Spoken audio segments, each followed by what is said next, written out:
दीपक ज्ञान उत्कर्ष YouTube channel में आपका स्वागत है। इस चैनल पर नए हैं तो चैनल को सब्सक्राइब करें और नए वीडियो की नोटिफिकेशन के लिए इस बेल आइकन को दबाएं।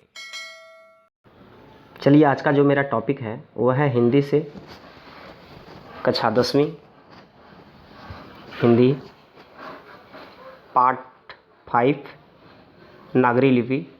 ये एक निबंध है। इनका लेखक है गुणाकर मूले। इससे पहले हम 4 चैप्टर का वीडियो अपलोड कर चुका हूं। यदि उस वीडियो को आप देखना चाहते हैं तो इस वीडियो के डिस्क्रिप्शन में उसका लिंक है, आप जाके देख सकते हैं।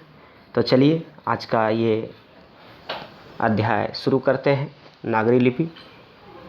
जैसा कि गुणाकर मूले जी कह रहे हैं कि यह पाठ एक निबंध है जो है ना, जो लेखक की पुस्तक भारतीय लिपियों की कहानी से लिया गया है।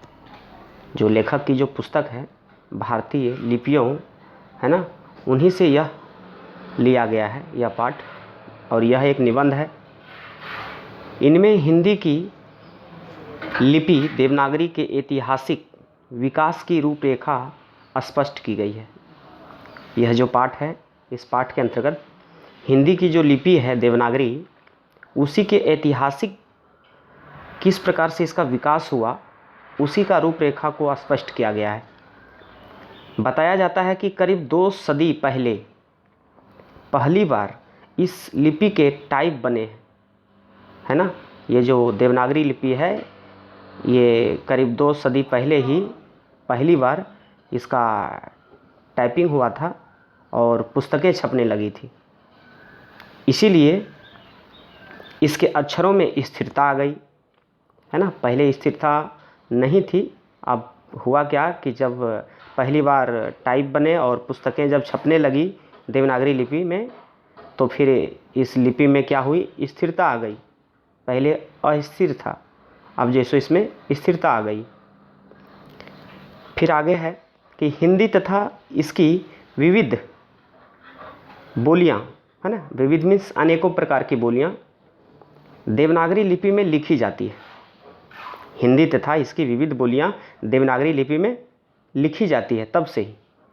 लेखक की नेपाली व नेवारी एवं मराठी भाषाएं भी इस लिपि में लिखी जाती है।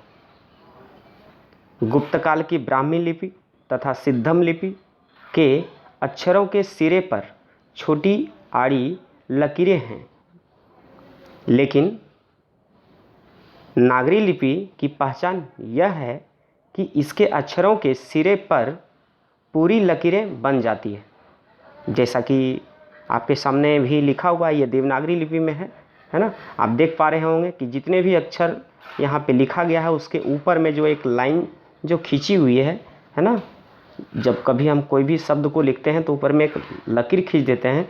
उसी के बारे में बताया जा रहा है कि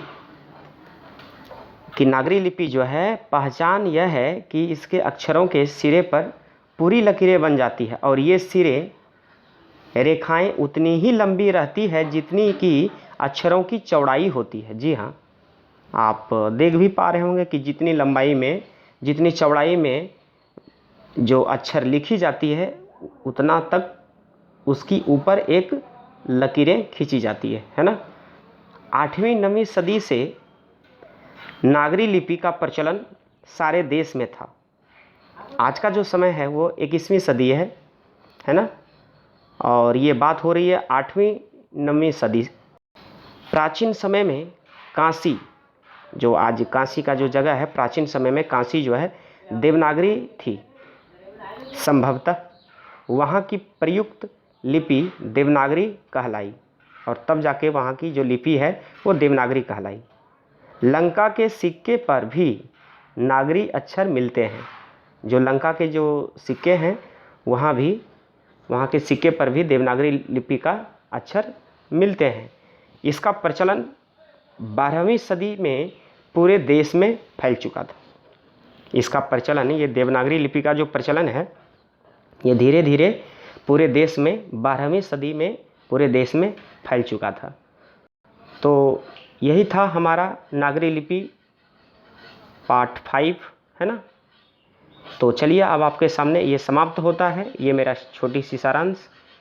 अब आप अपने किताब को पढ़िएगा और उसमें विस्तारित रूप से बताया गया है, तो फिर उसको समझिए आप। चलिए, अब आपके सामने नीचे कुछ प्रश्न दिए गए हैं, इसको हम देखते हैं। तो पहला प्रश्न आपके सामने है कि देवनागरी लिपि के अक्षरों में स्थिरता कब और कैसे आई है। अब आप भली भांति इस प्रश्न का उत्तर शायद आपके मन में आ भी गया होगा, तो आप खुद से देने का प्रयास करेंगे। और दूसरा आपके सामने प्रश्न है, देवनागरी लिपि में कौन कौन सी भाषाएं लिखी जाती है ना, अभी आप पढ़े भी। तो चलिए, फिर आपके सामने तीसरा प्रश्न है कि ब्राह्मी और सिद्धम लिपि की तुलना में नागरी लिपि की मुख्य पहचान क्या है, इसके बारे में भी आप अभी पढ़ें। तो इस तीनों प्रश्नों का उत्तर खुद से देने का प्रयास करें, है ना। तो फिर से मैं बता दूं, यदि आप चैप्टर 1, 2, 3 और 4 अगर नहीं देखें तो इस वीडियो के डिस्क्रिप्शन में उसका लिंक है, आप जाके देख सकते हैं। और इस वीडियो को जितना ज़्यादा से ज़्यादा शेयर कर सकते हैं, जिससे कि और भी विद्यार्थियों को इसका फ़ायदा मिल सके। और अगर ये वीडियो आपको अच्छा लगा तो लाइक करें, शेयर करें एंड सब्सक्राइब करें। फिर मिलते हैं हम नेक्स्ट वीडियो में, तब तक के लिए जय हिंद, जय भारत, वंदे मातरम।